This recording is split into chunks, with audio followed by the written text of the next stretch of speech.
good morning. afternoon, good morning, wherever you are on this beautiful planet.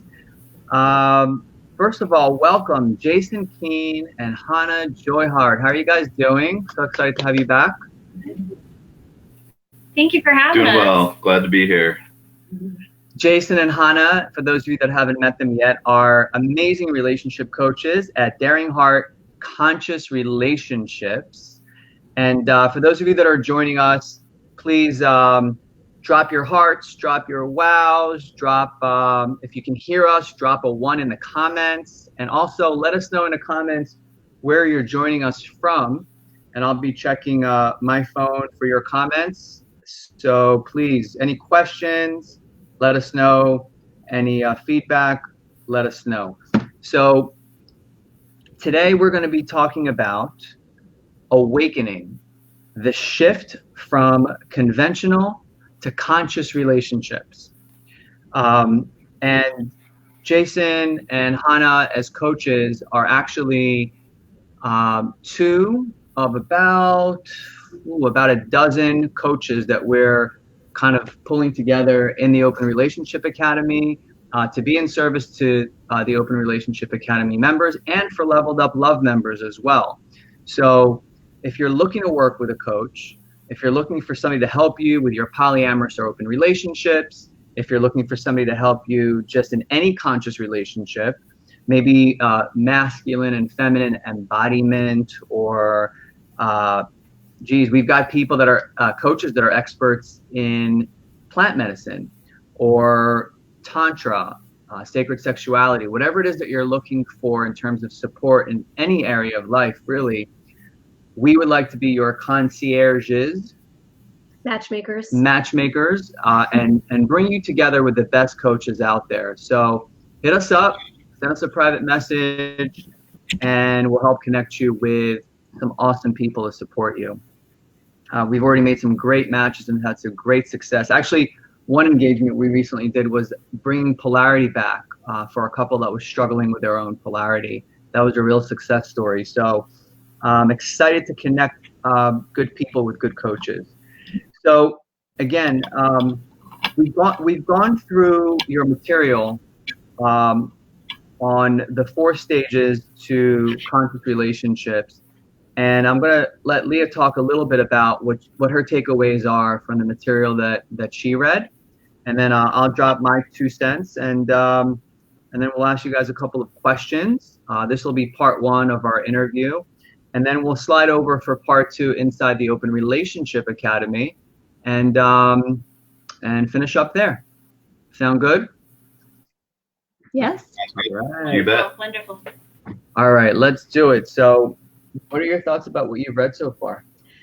Well, what I really liked about the material you sent was the table of the stages of the different stages of relationship and all of the different characteristics that feed into those stages and what those stages look like. I haven't really often seen something that felt that clear in identifiable behaviors and patterns and thought processes.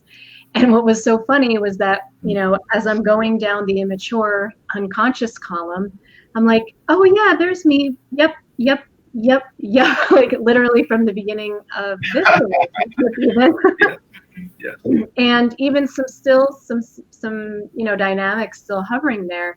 But I was also happy to see a lot of, our own shift. And it called up for me something I recently came across, was the idea of this imago match relationship, where a relationship can enter through 3 different stages and become healing. So for me, what I'm most curious about is how you see relationships, not just as something that we do because we're programmed to pair up or triple up or whatever and get our needs met, but as a vehicle for self-actualization. That's what I'm more curious about learning about. Awesome. Yeah. So I want to know what the title means to you, and then I'll drop in a couple of thoughts too. But what does the idea of shifting from conventional to conscious relationships mean to you, Hannah? To me, it's it is actually much like, to piggyback off what Leah was just saying, I think from the broader, more spiritual perspective, that really where the meaning of, let me start this way, there's conscious relationship can mean a lot of things to a lot of people. And I think the context that Jason and I are coming from is specifically looking at the spiritual walk, the spiritual life, and how does that relate to how we show up in relationships, and how do relationships affect our spiritual life. And so the awakening into conscious relationship is a direct reflection of where we are on our spiritual path. Mm-hmm. And so that's what that means to me. It demonstrates a shift in mindset and connection to source. Mm-hmm. Beautiful, beautiful. And what's your take on it, Jason? Yeah, I think I would be saying something very similar. Everything that we do in our relationship, we approach with as much, awareness and intentionality as possible. And to do that, part of doing that is having a really useful framework, a conceptual framework for the content and the structure of what it is we're actually dealing with. And the main lens that we look at all of these relationship elements through is this 4-stage model. And this 4-stage model is one that goes from victim to control to conduit to union, those being like the 4 main spiritual stages of consciousness. And there's, between each stage, there's a shift from stage 1 to stage 2. There's a shift from stage 2 to stage 3. And there's a shift from stage 3 to stage 4. And so awakening is the shorthand title for the shift from stage 2 to stage 3. The first shift is the first shift is growing up. The second shift is waking up. And then the third shift is opening up. So awakening is the process of going from stage 2 to stage 3 and becoming conscious and deliberate in as many aspects of relationship as possible. Wow. That is beautiful. Wow. That's you've put a lot of thought into this. The material you created is beautiful, very well organized and articulated. So thank you for that. I actually woke up this morning and I ended up having a conversation with our partner, Chrissy, by coincidence, actually, because it was just a different conversation. And we were also talking about, just pontificating on polyamory versus monogamy. And then she reminded me how important it is to change the conversation from, maybe unconscious relationships, let's call it conventional relationships, to conscious relationships. And that's really the conversation. So the next question was, well, what does conscious mean to you? What makes a relationship conscious? And my thought on that is awareness. Being conscious, being aware are the same thing to me. And then the next question was, aware of what? Aware of what? What do you want to be conscious of in your relationship? And for me, is whether your partner is thriving or not, and whether you are thriving or not. And then what does that look like? And as you dive deeper, you find that relationships are about exchanging energy and time and space and making sure that my partner is safe and seen and loved and connected, but also free to experience the variety that brings them the growth, the healing, and the opportunities to serve others. So if we are conscious of our jars, right? And you've heard me talk about this before. If we're conscious of our jars, then we are relating with each other in a conscious way.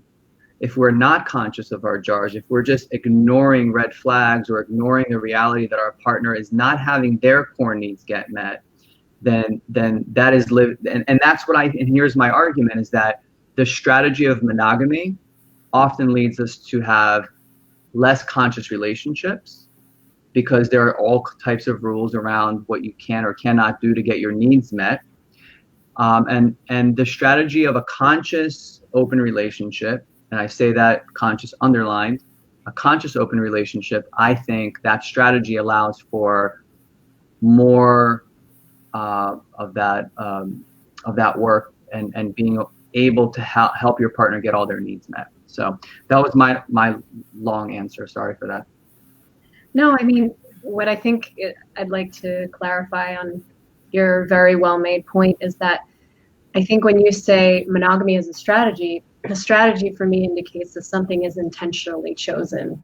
And I think where we see the issue in relationships is there isn't anything being intentionally chosen right. other than saying, hey, let's move in and like, let's have a baby. Like, it's what everybody else is doing. So, and I don't think it's a difference between monogamy and conscious open relationships. I think there's just awareness in both. I mean, we had an open relationship and most of my patterns were unconscious when I came in. And this, your resource really helped put that into sharp focus. It also helped me lock in a lot of wins that I've made, but it's also definitely provided a bit of a roadmap of where I'd like to go. Like, wow, not there yet.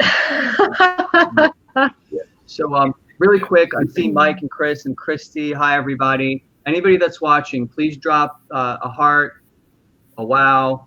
Give us a 1 if the sound is good. Tell us where you're tuning in from. And that way the Facebook algorithm gods can let everybody know that we are going live. We're about to move over to part 2 of Awakening, the shift from conventional to conscious relationships. That'll be in the Open Relationship Academy group on Facebook. And we're going to be covering a few more questions. I have them listed here. We're going to be asking you, how did the 4 stages map come together for you? I know that download came over a little bit of time and came in a really perfect time in your life from what I remember. You were going to ask you, what's the basic idea behind the 4 stages? Why is it so important in your own relationship? And why is it valuable in your work with your clients? So these are going to be the things that we'll be covering in part 2 of this interview.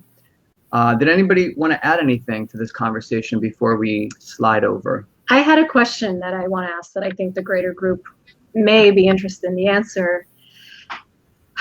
Can every relationship and partnership move through these 4 stages to self-actualization and healing?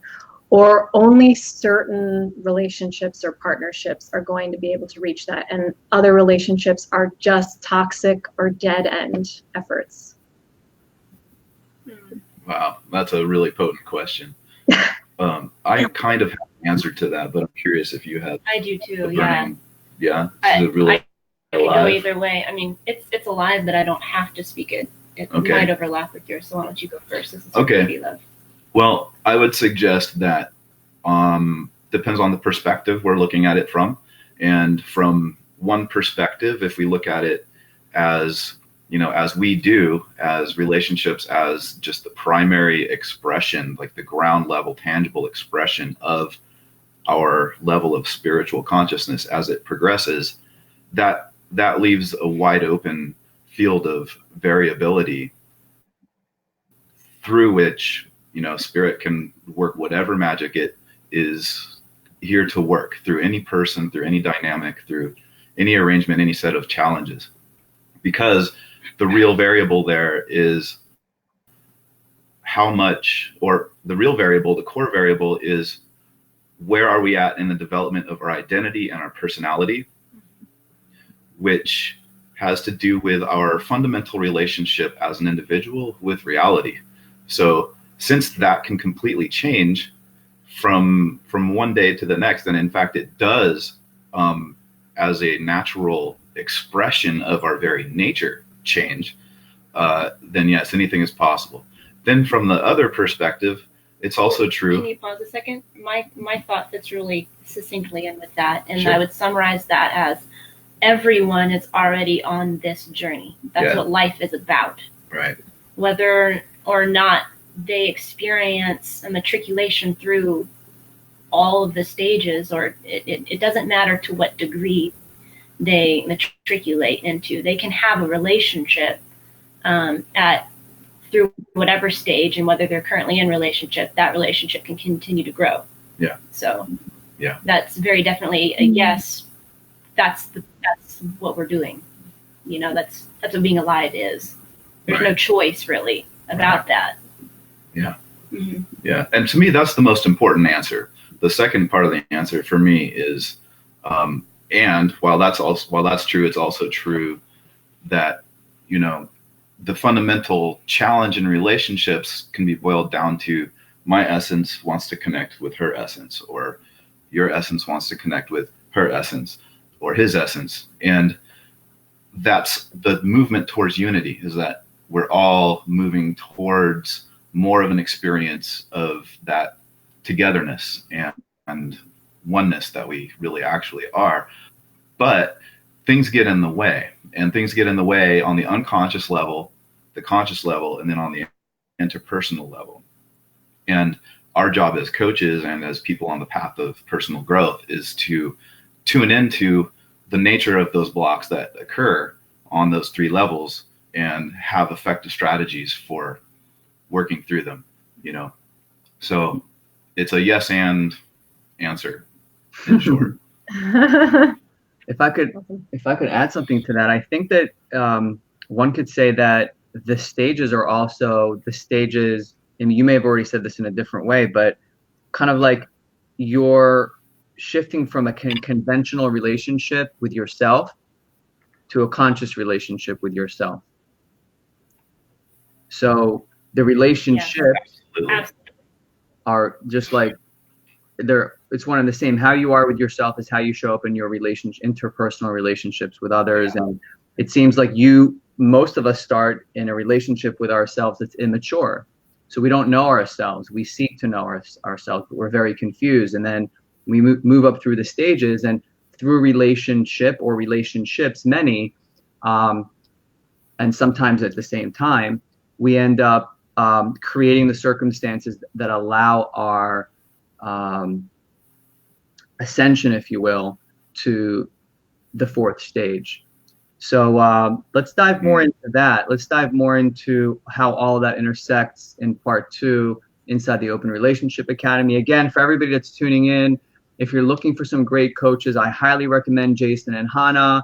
They are just total sweethearts and super, super genius levels. Mm-hmm. So they are there to support you. So is our entire coaching team. So if you're looking for any support in any area of life, from open relating to conscious relating to masculine and feminine empowerment, tantra, sacred sexuality, even plant medicine, we've got a team for you. So just hit us up with a private message and we'll support you. For now, we're going to say goodbye and slide on over to the Open Relationship Academy. Thank you, everybody, for joining us this evening. Good night. Good night.